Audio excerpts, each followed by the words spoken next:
Good morning, everyone. This is Zach Edwards with another episode of the Adventure Box podcast. Yeah, that's right. So today we're going to be talking about the French expeditions, the French influence when it comes to the colonies and North America, because they didn't go south to South America. They didn't go to Central America. They stayed up north. They wanted to find, well, and later on they actually went lower down, further south, but they focused on the north. Why? Well, we just jumped right into it. I guess, hey, we don't do some of the introductions. Let me get to the introduction first, and then we'll tell you more. So, welcome everyone to the Adventure Box podcast. This is Zach Edwards. Overly excited to get going with this French expedition and the influence of the French in the New World. But I can't go without mentioning historical conquest. They are the ones that have basically funded this podcast to be going on. I am actually the president of Historical Conquest, and Historical Conquest is a gaming system where you buy decks of cards, much like Yu-Gi-Oh!, Pokemon, Magic, but where every card is historically based. So you'll get cards, you'll get decks of cards. Well, this is the randomized deck. It's the first one I grabbed. Let me grab this one. This is the Viking deck. So you go inside and you'll find all different things about the Vikings. So these are cards about the Vikings. You have the Greeks, the Romans, the soon to have the Mesopotamians. You have African history. You have ancient American history, Civil War, American Revolution, World War I, World War II, and so forth. You have Industrial Revolution, Renaissance over in Europe, and the influence in the United States. I mean, the amount of history that you can put into a game is endless. So this is why we're doing Historical Conquest.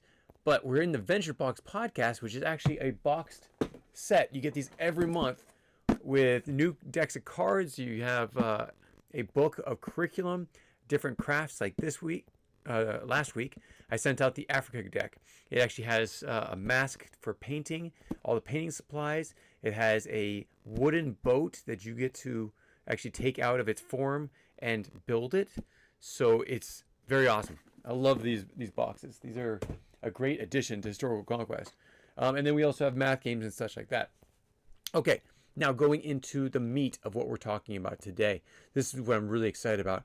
It's the expedition. So I don't know if you guys have ever seen it, but there's a show on Hulu called Alone. And it's where these people, men and women, try to survive as long as possible in order to win, I think it's $500,000. $500,000. Now, how do you do this? You out-survive every single other person that's out there. Starts off with 10 people. Now, the first season, it's all men as far as I can tell so far. We actually watched the later ones and then came back to the original one. And it's quite different. But what's interesting about this is when they get set up in their own little spot, they have certain priorities to accomplish. And this is, again, for survival. So the first thing they want to do is there's one of three things. One is shelter, one is fire, and one is water. Food is great, but it's a secondary because you can go a week without food, weeks without food. You can only go a few days without water. You can go only a few hours without warmth. And shelter is just like that. Because if it's raining, like in St. Lawrence Island, which is just north of Washington State in Canada, it is freezing cold up there. It's always wet.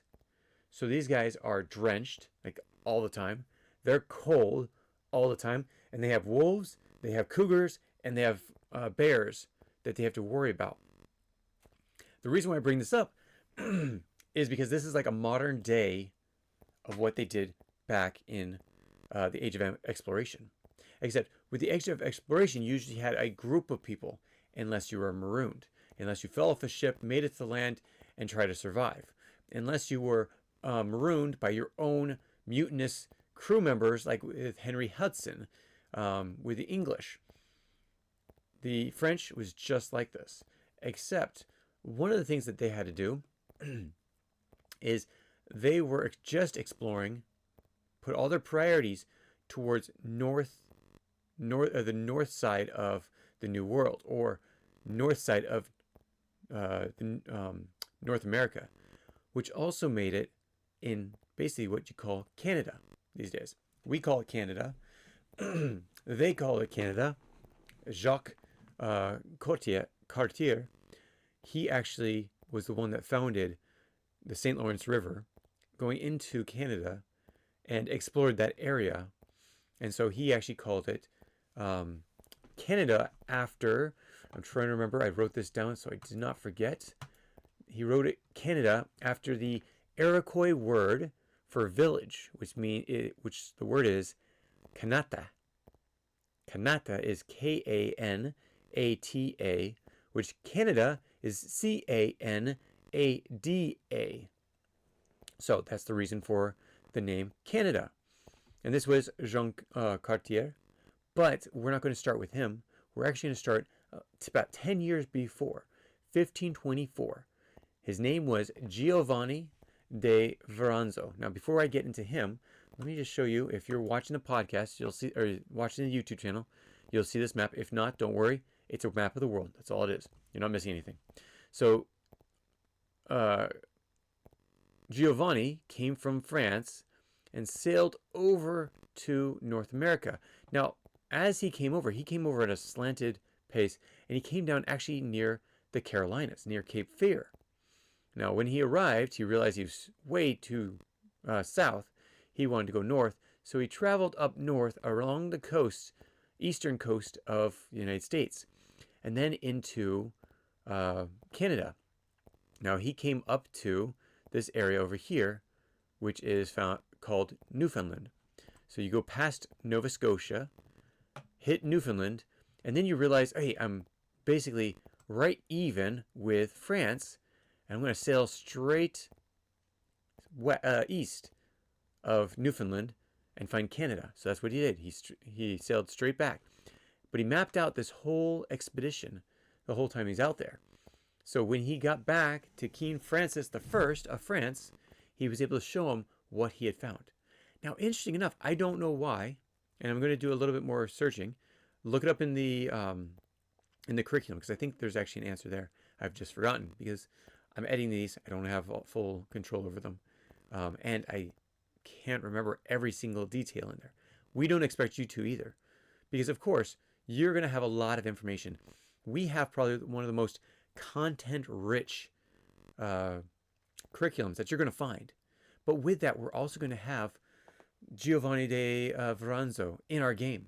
And you're going to have King Francis I in our game. So as you're learning about it, you're going to be able to see them in the game, and you're going to be able to remember them a lot easier than you would any other way. So now Giovanni comes from France, goes around the Carolinas, North and South Carolina, not at that point, but that area, then traveled north up the eastern coast to Newfoundland and came back to France. But for some reason, it took 10 years to come back. Finally, King Francis I was actually, you know what? Just out of interest, I'm going to find out what was happening in the world between, and I think I know this answer, 1524 and 1534 for the French. The reason why I bring this question up is because every time we talk about history, remember how I say you have to imagine it from the lens of the people experiencing it. You can experience it from your perspective as well, but that's not the most important at this time.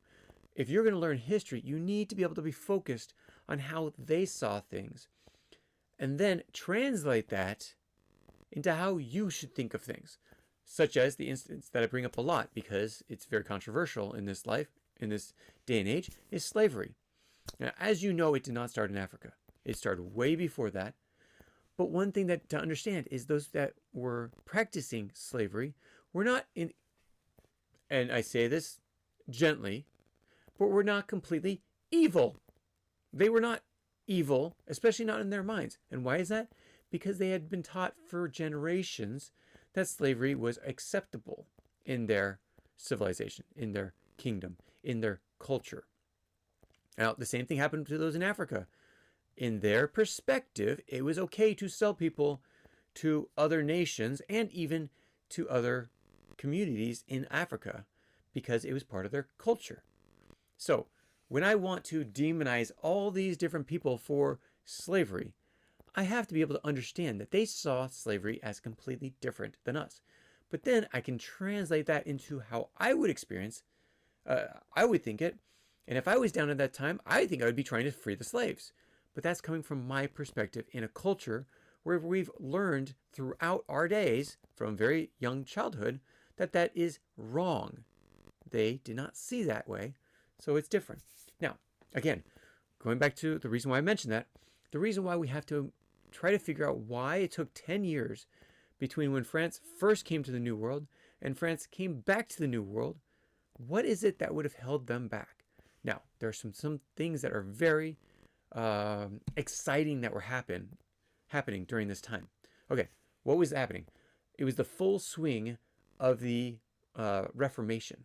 The Protestant Reformation was happening between 1517 and mid to end of the 1520s. That's when all this controversy was being raised. Now, again, we're talking about 1524 to 1534. Now, during this time, there's a lot of upheaval. The Protestants and the Catholics were basically at battle, not really with swords and shields and such, but people were being thrown in jail, people were being prosecuted, and such. Part of this was put on by King Francis, again, because he had his faith, and he didn't like the fact that the Protestants were influencing the politics and social dynamics of his country. So, that being said, what were some other things that were happening? Oh, and there was also, the persecution of the Protestants. What else was happening during this time? Now, during this time, France was deeply involved in a series of conflicts with the Habsburg Empire. And so Charles V of the Holy Roman Empire and the Kingdom of Spain in what is known as the Habsburg Valois Wars. So this was a struggle that was going on to dominate basically Europe. So if something like this is going on, you're not going to spend extra money sending people across the ocean to a place that you really haven't seen except for one person mapping out a coast of it. At this point, your money, your time, your effort is going to go towards that war that you're fighting. What happened soon afterwards, and also part of it, was France was engaged in the Italian wars during this period as well, including the Battle of Pavia, where King Francis I was captured by Charles V, well, his forces at least. And so this was a big thing. Let's see. We just found out 1524, Giovanni came over. 1525, or just before 1525, he came back. What happened to King Francis right afterwards? Battle of Pavia, 1525. He was captured. You couldn't exactly send people over west into the Americas during this time. But luckily, he was released. He was forced to sign a Treaty of Madrid in 1526 to end the wars. Italy, Spain, and so forth. So he agreed to concessions. The French, they were strong for who they were, but they were never completely that domineering force in Europe. They basically were able to keep their place safe, and that's basically it. And they did come over to the Americas to help in the American Revolution, but even during the 7-Year War, they were losing a lot of time. So there's a lot of conflict for France, and they're trying everything to get back to the New World. But because of this, they signed a lot of things into the treaty that did not allow them to go over to the Americas. So again, he was released in 1526, and again, Jacques Cartier was not able to go back until 1534. So after being released, Francis I formed the League of Cognac. And when we go through European history, you're going to learn about this. But this was an alliance with the Papal States, basically England and several Italian states. But the Papal States were basically those that were controlled by the Pope. Okay. What else was happening during that time that made it significant? Well, this is the Franco Ottoman battles as well. So during this period, the Ottoman Empire under Suleiman the Magnificent was expanding into influencing Europe and the Mediterranean. France actually saw the Ottomans as potential allies. No! What were you thinking? Against his common enemy, who was the Habsburgs, again, which was Charles V in Spain, and so forth. So they actually created a Franco-Ottoman alliance and discussed potential partnerships. Suleiman's victories, such as the success at Rhodes in 1522 and the conquest of Hungary, weakened the Habsburgs, which the French loved. And it kept Charles V occupied with multiple fronts, not just his front, but the Ottomans. Now, this is happening at the same time before, again, Francis was captured.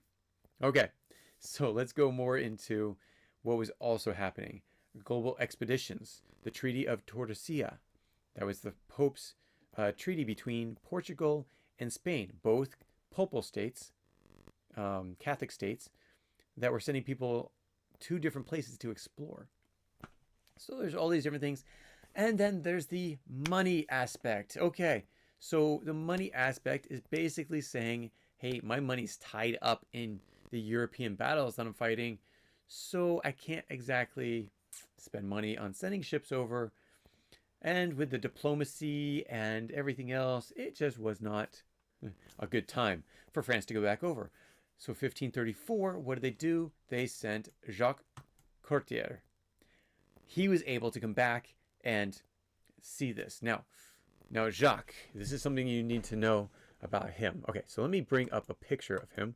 And actually, we have not been showing these pictures. Oh, and actually, I'm too far in my pictures. Okay, so this is Giovanni de Franziano. And I butchered that, probably. But, so, big man, was able to travel to the Americas, and then 10 years later, somebody else was finally able to get there. But he came down to Cape Fear near the Carolinas, and then traveled north. Now, this is Jacques Cartier. Now, who was he before all of this and all the expeditions? Okay, so he was born in what country? What country? Remember this specifically. Who was in battle with France? Spain and Italy. Yes, Italy. And who was Jacques Cartier? No, sorry, that's wrong. That was Giovanni. Giovanni was Italian, and he helped the French get over there. So this is also probably a little bit of why Jacques did not go back. Okay, but he actually, his final expedition, just so everyone knows, was actually down to the Caribbean. He went down to the Caribbean. His crew was divided into small groups to explore different islands in the region.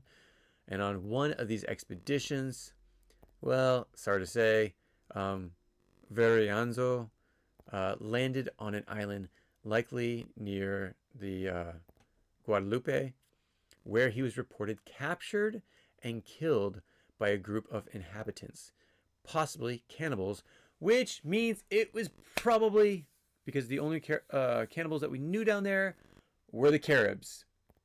Okay, so that was Giovanni. That's Giovanni. Now, who was Jacques Cartier? Now, that does speak, it sounds French, which is why when I said that first, I was like, wait a second. No, that can't be true. Cartier, Jacques, those are all French names. Okay, so strong French name. Built from a family of mariners. That's right, he lived in a port city. He came from a family of mariners. He had his desire to be his future career in navigation and exploration. Okay, that being said, it's 10 years since they were able to go to the New World, but there was hope to actually do more than that, to bring more people over there. So he gained experience sailing and navigating within the Americas, and then likely down to Brazil and possibly over to Newfoundland. So this is interesting. So who brought him there during this time? Well, there were expeditions that were going over, just not funded by the king. It wasn't until 1534 when the king was able to commission another expedition.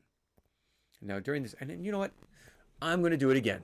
I want to find out, while we're talking about this, were there any new expeditions? And sorry, I'm not able to actually find source information while doing this, but Google can give you at least a nice little ballpark of what's going on. Any new expeditions to the New World between 1524 and 1534 coming from France?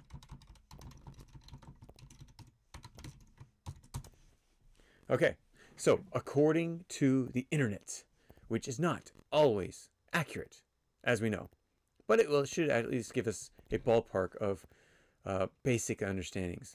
And the first thing that rattles off is Giovanni. Okay, I do not want to know about Giovanni. After Giovanni. How about that? Let's type in after Giovanni. After Giovanni, it says, after Giovanni expedition in 1524, there's reasons for the gap. Oh, look at that. It actually comes up with that there's reasons for the gap. Italian wars, economic constraints, limited immediate success from Verrazanno's expedition. Oh, it did not result in findings of the Northwest Passage, which is what he went for. Okay, to Asia. That's interesting. So that's one of the reasons why they said, no, we're not doing it. Could it also be, which the internet did not talk about, France being in war? Let's see. Reasons. Italian wars. Yes, it does. It does not talk about Spain. Oh, actually, they're marking as part of that. But it does not talk about him being captured. Okay, so that's part of it. Okay. So, no, there is reasons to believe that it was not. But, as we know, there's possibly one expedition before Jacques, because he potentially went to Newfoundland. So, where did that come from? In here, it talks about how in 1530s, early 1530s, okay, how would Jacques have reached Newfoundland before 1524? Let's see. Oh, no, not before 1524. It just probably says, no, he didn't do that. Before 1520, 34. 34. Let's do this. Okay, stop that. Let's resubmit it. And let's see what it comes up with. What would the internet say to anything before? Okay, so Cartier's hometown was one of the primary ports which French fishermen. Oh, there you go. So there was no commissioned expeditions to Newfoundland by the king, but there were seasoned fishermen who ventured out private ships in private waters, fishing and bringing them back for the people. Okay, so there is that. Now, as you know, fishing. My dad was a fisherman. I became a fisherman for a year while he was going through chemo treatments, and he had a brain tumor. It wasn't a year. It was January to October. I was one of his crew members. January, he found out that he had a brain tumor, and so I actually went to stay with him in the hospital, helped him through his chemo treatments, and then was a deckhand until October. So during this time, you find out something that's very important. In order to keep fish fresh, you need to do two things. One, they probably salted it, which would have dried them out and made it not as flavorful, not as juicy, but it would have preserved them. But if you had ice, that would preserve them. Most likely, this fishermen did not have ice, and it probably took them a little while to get back from Newfoundland, which would take you probably about a week, maybe two, at the earliest. So, traveling all that time, they probably packed in salt. Salt was a high commodity because you could only get it from certain spots, or you had to get trained people to do it. I just learned that Portugal was very well established in creating salt, not from any kind of mining, but from the ocean. And they had everything from salt cream, salt crystals, plentiful. And so there's a possibility that they could have done this, having to travel so far with these fish, because of course they did not keep them alive. That would have been near impossible. Again, as a fisherman, I understand this. You have to have bubblers to keep the oxygen going in the water. The fish kill the other fish. All these different things. Not a pretty sight trying to keep them all alive. They'd most likely be dead, and it would take them a while to get back. So most likely, this port where Jacques was from was a fisherman port, and he probably took expeditions to Newfoundland. Now, so when he wanted to go, he already knew where he was going. So he goes to the king, says, I want to do this expedition. The king's like, I've been waiting for this for a while, but we haven't been at the place that we could do this. So let's do this. So the king gives him permission in a form of a patent to sail across the ocean and become an explorer of this area. So he goes on his first expedition, trying to find a passage to Asia. That is the king's number one desire. Portugal has already taken around the coast of Africa. The Spanish have already taken the coast of South America. Can't go that way. So unless you want to go through the Ottomans, which France actually had a relationship with them, but nobody wanted to go to the Ottomans because the fear that they would actually be taken and turned into slaves. Not a good route to go. So they were partners in the sense that they would not attack them. Probably not when it comes to using their over the land expeditions. Let me actually check this out. I'm going to go on another rabbit hole. Okay. Sorry, this was not planned. So let's see. Did France... Oh, no. How about this? When was the last French expedition across Ottoman land into India for trade? Let me see what actually comes up with, because this would be an interesting one, because we know Spain, not on good terms. It's Italy, not on good terms. The Byzantine Empire, very much not on good terms after the Crusades. England, not on good terms. France, they made a friendship with them just during the wars. So let's see.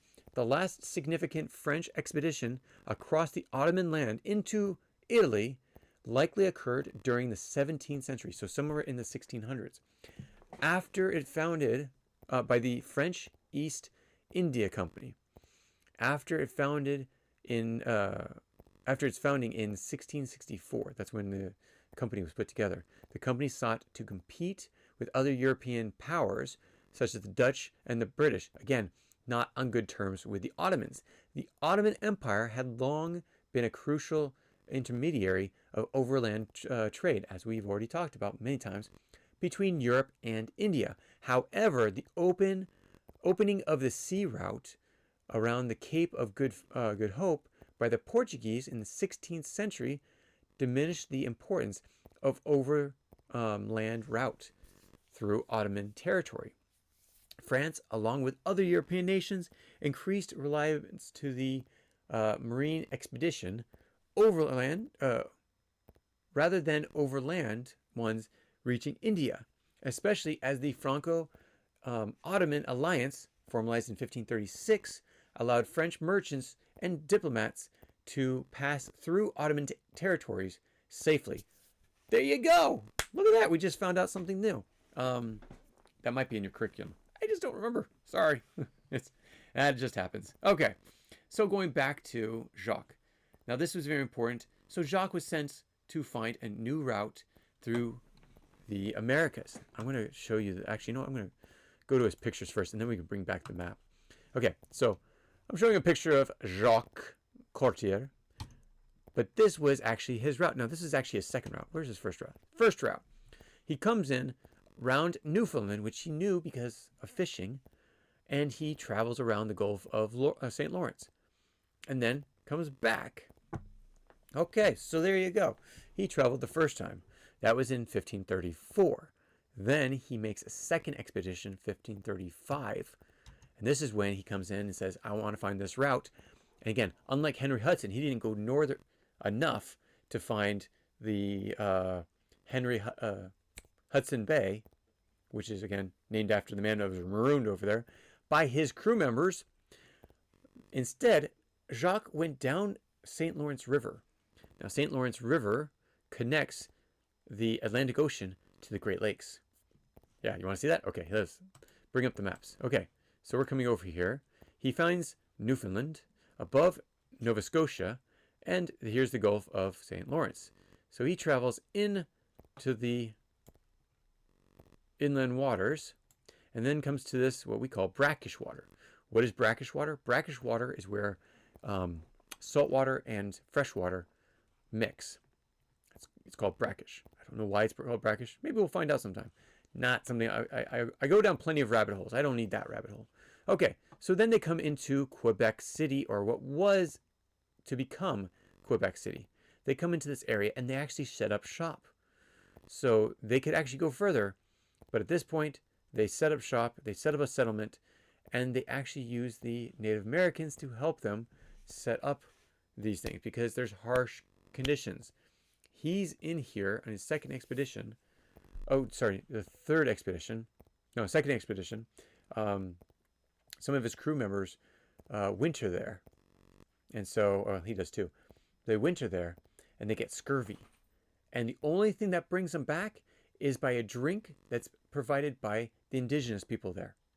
So the indigenous people, the Iroquois people, actually help them survive through the winter. Now, a small portion of them actually survive. So Cartier returns to France with two sons of the Iroquois chief Donnacona.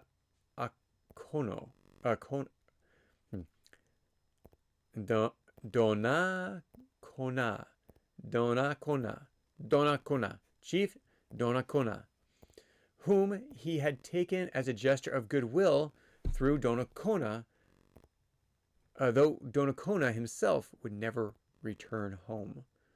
So the two sons of the Iroquois chief were able to go there and come back. Now, King Francis I allowed Cartier to do a third expedition back and create a permanent settlement, basically where he was the first time, where they wintered, near where Quebec City would actually become.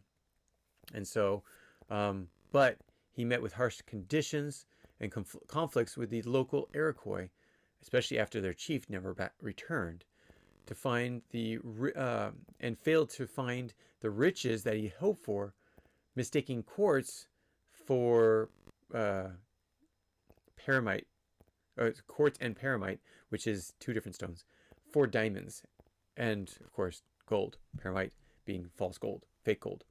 So bringing back these things, finding out that they're not actually diamonds and gold, they were not very happy. And so the settlement was actually abandoned, and Cartier actually returned to France empty-handed, basically.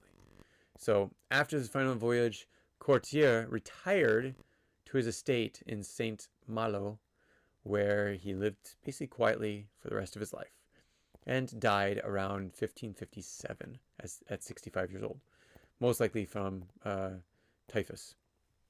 Okay, but coming to the New World, he was able to find a settlement called Quebec City. Not tomorrow, Wednesday, we're going to actually find out what happened to Quebec City, because it did not end there. We're going to tell you a lot more as we get into it. Thanks for joining me on this great Adventure Box day, and we will talk to you tomorrow, Tuesday, as we talk about Africa. Now, this is actually where we start to transition into Egypt. This is really exciting.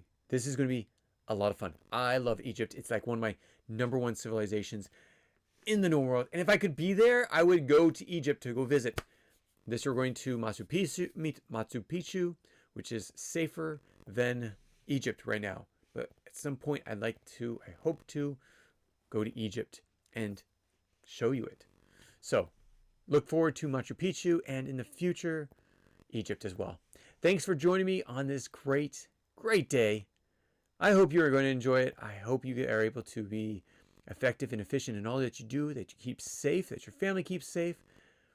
Those that were hit by the hurricane, our prayers go out to you. Thank you so much, everyone, for supporting them and donating. There are plenty of donations. Make sure you actually find a reasonable fundraiser to do it. Don't just donate to anyone.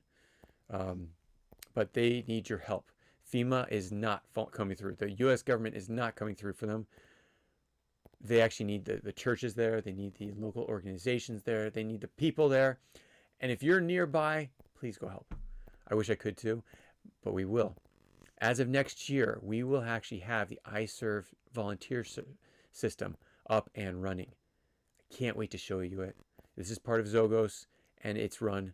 So thank you so much for joining us on this great Adventure Box day, and we will catch you next time. Take care. Bye. If